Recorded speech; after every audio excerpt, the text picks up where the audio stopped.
locais, nós estamos conseguindo reverter toda essa situação. Tá?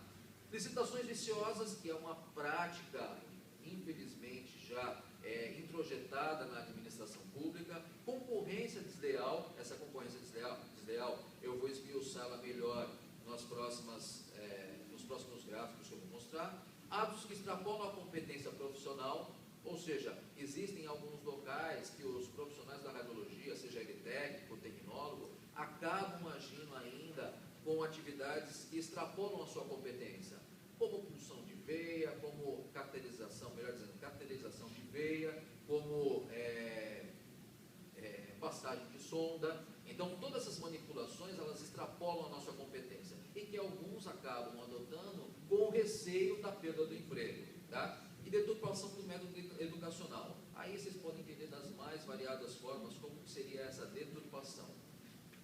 Então, só para trazer uma lição do professor Antônio Lopes, ele falou o seguinte, que sob a luz da ciência ética, a virtude permanece imperturbável, mesmo que quando os costumes de um tempo a contrariam. Basta dizer a situação que eu mencionei sobre a escravidão. Para vocês terem uma ideia, o nazismo, ele era, então, aceitável legalmente na Alemanha. A Alemanha dispunha de legislação específica sobre o nazismo. Só que, se você levar num contexto geral, global, ele nunca ia ser aceito como sendo ético ou moral perante a humanidade. Então, existe essa questão, essa dualidade dessa situação que a gente deve observar muito bem. E aí, como diz o grande Leonardo da Vinci, a teoria deve ser guiada da prática, ou seja, deve ser guia da prática. Ou seja, o que você aprende, o que você conhece, as lições que você tem, elas devem ser colocadas em prática. Não basta você ficar simplesmente ou só na teoria, ou você só ter o conhecimento prático. Os dois caminham juntos. E aí a gente entra na questão mais propriamente dita do profissional. Até pouco tempo atrás, existia um código de ética que foi reformulado agora pela resolução CONTER número 15 de 12 de 12 de 2011. Então nela, no seu preâmbulo, fala o seguinte, que o Código de Ética Profissional enuncia os fundamentos éticos e as condutas necessárias à boa e honesta prática das profissões do tecnólogo, do técnico e auxiliar de radiologia, e relaciona direitos e deveres dos profissionais inscritos nos sistemas CONTER e CRTRs e das pessoas jurídicas correlatas, ou seja, aquelas empresas profissionais, O Código de Ética, esse Código de Ética, ele está pautado principalmente no que se chama princípio da dignidade humana. E aí eu demonstro para vocês, como ensina um grande professor de Direito, Alexandre de Moraes, que a dignidade, ela é um valor espiritual e moral inerente à pessoa que se manifesta singularmente na autodeterminação consciente e responsável da própria vida e que traz consigo a pretensão ao respeito por parte das demais pessoas, constituindo-se um mínimo invulnerável que todo estatuto jurídico, no caso, como a lei rege a relação da sociedade, então é colocado nesse sentido, deve assegurar, de modo que somente excepcionalmente possam ser feitas limitações ao exercício dos direitos fundamentais, mas sempre sem menosprezar a necessária estima que merecem todas as pessoas enquanto seres humanos. Existe no meio judicial uma grande dificuldade de você determinar o que seria essa dignidade, mas é elencada, por exemplo, no artigo 5º, onde fala, da Constituição, onde fala que todo ser humano, ou melhor dizendo, todo cidadão brasileiro, teria direito à educação, ao trabalho, à saúde. Isso seria um princípio básico que rege esse dispositivo e que pauta, então, toda a legislação brasileira. Agora, veja que essa dignidade, ela é disposta desde do momento que foi decretado os direitos humanos, em 1948, logo após a Segunda Guerra Mundial. Então, ela não pauta só a legislação brasileira, ou toda a conduta que a gente vem a ter para com o outro, mas como no mundo ela deve ser observada. Aí eu vou começar já a entrar nos quesitos profissionais, ou seja, aquilo que realmente afronta o Código de Ética Profissional. Aqui é uma imagem só para simbolizar, analisando uma radiografia. Mas o que acontece em alguns casos? Essa análise que é feita, às vezes, vem com um cunho de você tentar achar um diagnóstico. E quando você tem essa, vamos dizer, essa consciência de que há algum problema ali naquele exame, e você externa isso para o teu profissional, ou melhor dizendo, para o teu paciente ou para o acompanhante, você vai estar infringindo não só o código de ética, como também dispositivos legais na lei. Esse é um dos grandes problemas que há, e eu posso relatar um caso para vocês. Recentemente, há um ano atrás, aconteceu um fato típico como esse. Havia no serviço onde eu trabalho, um técnico e estagiários, o que é comum acontecer na maioria dos serviços. E aí, o que houve? O técnico se ausentou, os estagiários fizeram a radiografia, e no momento que saiu a radiografia, o acompanhante do paciente que estava em sala estava próximo. E aí comentou o quê? Olha, essa pessoa tem determinada doença. O acompanhante pegou a radiografia junto do paciente e retornou ao médico. Quando fez isso, o médico falou, olha, olhando a sua radiografia, não tem nada. A acompanhante começou a se exaltar, falando para o médico que ele não tinha competência, porque os técnicos da radiologia haviam falado que a mãe, eu não lembro se era a mãe ou se era alguma outra pessoa da família, tinha pneumonia. O que a médica fez? Automaticamente ela chamou a polícia e todos foram parar na delegacia e lavraram um boletim de ocorrência. As consequências disso eu não sei dizer porque eu não acompanhei o caso. Mas o que fica interessante? Primeiro, a omissão do técnico já infringiu em deixar os estagiários ali livres para fazer o exame. E segundo, esses estagiários, apesar de serem estudantes, não devem ter sido instruídos sobre o código de ética para não ter uma postura como essa. E isso é uma coisa muito comum que acontece e a gente evidencia completamente nos serviços de radiologia. De radiologia, quando eu falo de radiodiagnóstico de um modo geral. E o que é mais interessante observar nisso tudo é o seguinte, que o estagiário, isso tem que deixar muito bem frisado, não tem culpa de nada.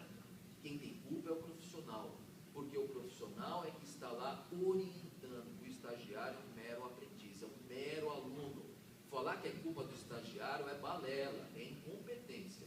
Qualquer exame que tem que ser feito tem que ser sob orientação do técnico, do tecnólogo. Qualquer coisa tem que ser feita. E isso a gente vê acontecer e ainda falam, é culpa do estagiário. Realmente o estagiário nunca vai levar essa culpa. Legalmente falando, o estagiário não responde por nada. Quem responde é o profissional, tá certo? Então aqui, no Código de Ética, fala o seguinte, que ao tecnólogo e técnico que auxiliar em radiologia, é expressamente vedado fornecer ao cliente, ao paciente, eu não gosto de usar a palavra cliente, porque ela tem um certo ar mercantilista, né? E eu realmente não gosto de utilizar esse termo. Informações não específicas de sua formação. Falar que uma radiografia, um exame está bom é uma coisa. Agora, você dar um possível diagnóstico de uma doença é uma coisa completamente diferente, tá? E aí você vai infringir não só o código de ética, podendo ser representado eticamente, como você vai responder por um processo crime, que você vai infringir o código 282 do Código Penal, que fala que é o exercício ilegal da medicina. Afinal de contas, quem só pode dar o diagnóstico médico é o médico. Certo? E aí você fica submetido às penas que forem ser julgadas de 6 meses a 2 anos. Isso acontece? Não acontece porque isso só é feito mediante representação. Como nesse caso, houve a representação. Muito possivelmente vai haver um processo. Tá? Agora, como eu disse para vocês, eu não consigo trazer para vocês o deslinde desse processo, como foi resolvido isso daí. Eu vou tentar procurar e quem sabe numa próxima oportunidade a gente pode falar a respeito. No artigo 7º fala o seguinte, é vedado ao tecnólogo, técnico e auxiliar de radiologia, aí ele coloca as disposições do que é proibido para esses profissionais. Participar de qualquer ato de concorrência desleal contra colegas. Ora, isso aí a gente vê o tempo todo, ainda mais no mercado que a gente está, no mundo capitalista que nós vivenciamos.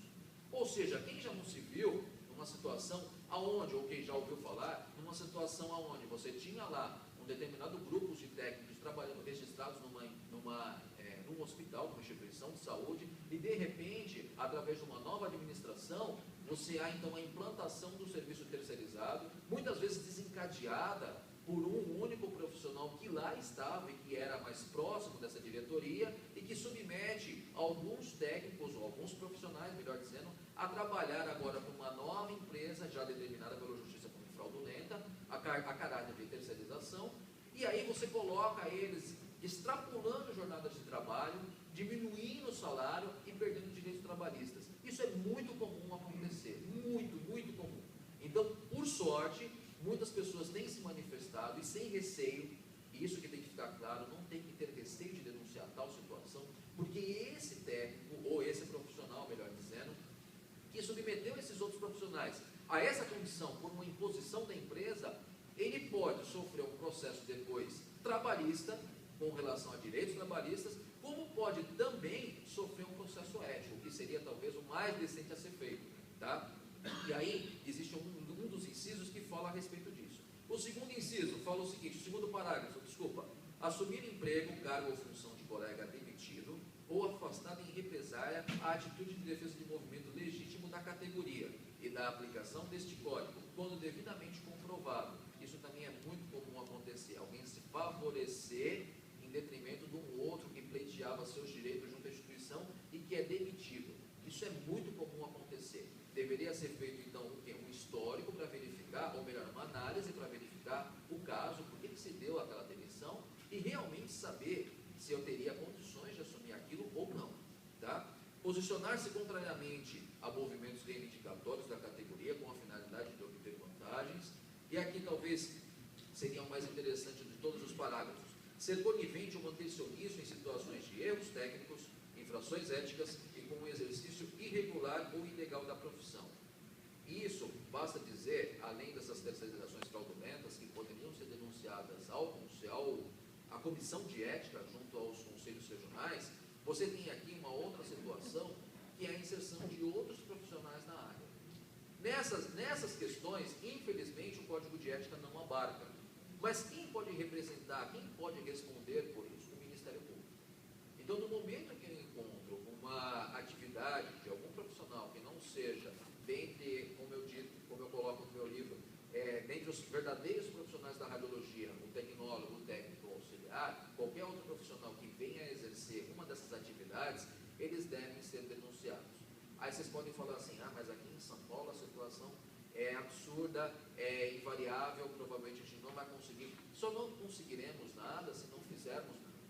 Então é necessário que haja uma mobilização e faça. Só para vocês terem uma ideia, a denúncia ao Ministério Público, ela mas você não fica visível. Tá? Então, o que vocês podem fazer? Vocês podem fazer é anônimo. Pronto, lembrei a palavra. Ela é anônima. Então, vocês podem fazer, o nome de vocês não vai aparecer com relação a isso. Não se preocupem com isso, porque, na realidade, o que a gente tem que começar a fazer, quando a gente tem, eu falo como profissional de radiologia que sou também, é agir.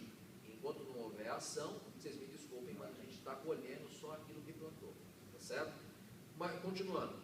O quinto parágrafo é compactuar de qualquer forma com irregularidade dentro do seu local de trabalho que venha em prejuízo da dignidade da profissão.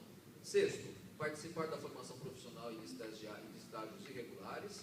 Sétimo, denegrir por quaisquer meios colegas de profissão, membros dirigentes ou associados das entidades representativas da categoria. Isso é um grande problema, porque inclusive há manifestações no Facebook, né, que é hoje uma ferramenta bastante importante, que profissionais acabam em cima dessa liberdade de expressão, falando coisas que talvez deveriam ser amenizadas, pelo menos escolhidas de uma maneira correta as palavras. Eles podem sofrer processo ético quanto à sua manifestação nessa ferramenta. Abandonar ou não comparecer ao trabalho ou exercer atividade profissional sem motivo plenamente justificado. Essa questão trata daquilo que se chama abandono de plantão. Olha, a meu ver, eu sei que já terminou o tempo, eu vou só me alongar mais um pouquinho. A meu ver, o abandono de plantão, né, pelo fato de você falar assim, abandono de plantão porque é um serviço essencial. Veja, dentro do hospital, serviço essencial é da medicina. Vocês me desculpem, mas essa é a visão que eu tenho. Então, se de repente você está lá trabalhando, você tem o seu horário finalizado, vocês é que têm que analisar essa situação mediante a súplica da chefia, se há ou não possibilidade de vocês estenderem esse horário. Porque, veja, se tem um chefe, esse chefe tem um ônus de zelar pelo serviço. É ele que tem a responsabilidade de arrumar ou até mesmo de assumir a sua situação que lá está, porque você tem uma vida fora daquilo. Tá? Então, essa é a visão que eu tenho. Tá? Isso é uma coisa que é particular, eu estou só expressando uma opinião minha. Bom, no artigo 8º e artigo 9º, só para encerrar, no artigo 8º fala o seguinte: no contexto da relação com alunos estagiários, é dever do tecnólogo ou técnico em radiologia as seguintes situações. Inciso 1, quando na função de docente, coordenador de curso, orientador ou supervisor de estágio, esclarecer, informar, orientar e exigir dos estudantes a observância dos princípios e normas contidas nesse código, assumir a devida responsabilidade no acompanhamento e orientação dos estagiários, quando na função de orientador, supervisor de estágios ou preceptor. Aqui é uma coisa interessante. Em 2011 foi editado pelo CONTER a resolução número 10 e 11, que trata sobre o estágio profissional e os estagiários.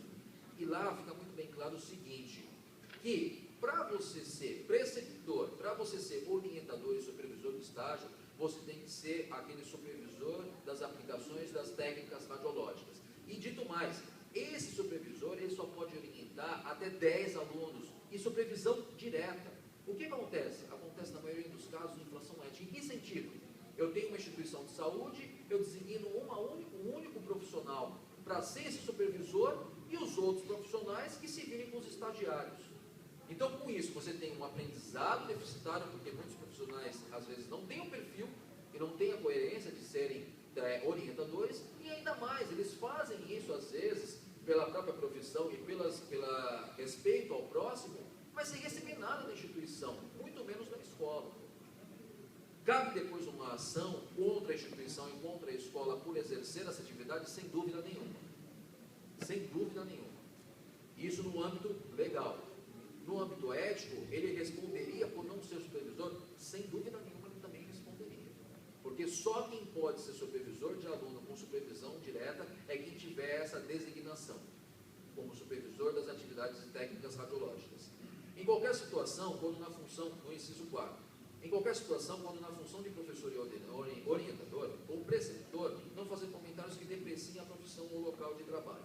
No artigo 9 fala sobre o contexto da relação dos alunos e estagiários, que é vedado aos técnicos e tecnólogos em radiologia, quando na função de diretor de instituição de ensino, coordenador de curso ou supervisor de estágio, disponibilizar campo de estágio em instituições que não tenham um supervisor das aplicações das técnicas radiológicas. Então, todo campo de estágio deve ter um supervisor das técnicas radiológicas. Delegar ao estagiário atividades privativas do profissional das técnicas radiológicas sem a sua supervisão direta. É a situação clássica onde você tem o técnico deixando o estagiário ditar as regras e fazer a execução dos exames e o técnico ou o tecnólogo, seja lá qual profissional for, se ausentar do setor. Delegar atividades aos estagiários que não contribuam para o seu aprendizado profissional. Então, isso daí foge da competência dessa situação. E para finalizar, eu deixo aqui duas frases, onde o professor Antônio Lopes fala que Sócrates, como privilegiado pensador, fez entender que a vida só se justifica se não nos omitirmos diante dela. E o grande jurista Rui Barbosa fala que o homem que não luta pelos seus direitos não é digno deles. Então, nós sempre temos que estar à frente de situações onde afrontam os nossos direitos e devemos lutar sempre por elas, tá certo? Aqui eu deixo o contato para vocês, tem o meu site, tem e-mail, e esse é o livro que eu publiquei, que trata não só de questões éticas, como também da história da profissão, e inclusive sobre um capítulo sobre direitos trabalhistas, onde é mencionado jornada de trabalho, remuneração, acúmulo de cargo público, palestrada pelo professor Elvis Camargo,